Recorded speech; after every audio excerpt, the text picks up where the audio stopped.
এই মেয়েটির মুখে অনেক গোটা হওয়ার কারণে সে তৎক্ষণাৎ ডক্টরের কাছে যায় এবং ডক্টর যেভাবে তার ট্রিটমেন্ট শুরু করেন, প্রথমে ভালোভাবে চুল শ্যাম্পু দিয়ে ধুয়ে নেন। চুল ভালোভাবে ধোয়া হয়ে গেলে মেয়েটির কোঁচকানো স্কিনের ওপর একটি দামি ইঞ্জেকশন করিয়ে দেন। ইঞ্জেকশন করা হয়ে গেলে মুখ অনেকটাই ঠিক হয়ে যায়। দেখো, এবার একে একে এই গোটাগুলো থেকে পুঁজ বের করে নেন। এই পুঁজ বের করা হয়ে গেলে এবার একটি দামি পেস্ট মুখে কিছুক্ষণের জন্য অ্যাপ্লাই করে দেন। দেখো, আস্তে আস্তে পেস্ট অ্যাপ্লাই করছে। অ্যাপ্লাই করা হয়ে গেলে ড্রাই স্কিন তুলে নেন। এবার একটি তুলো দিয়ে সেই পেস্ট ভালোভাবে মুছে নেন।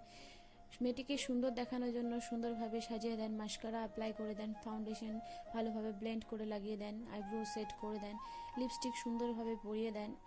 লিপস্টিক পরানো হয়ে গেলে এবার ব্লাশ ভালোভাবে গালে নাকে অ্যাপ্লাই করে দেন। ব্লাশ অ্যাপ্লাই করা হয়ে গেলে শ্যাডো সুন্দরভাবে চোখে লাগিয়ে দেন। শ্যাডো লাগিয়ে দিলে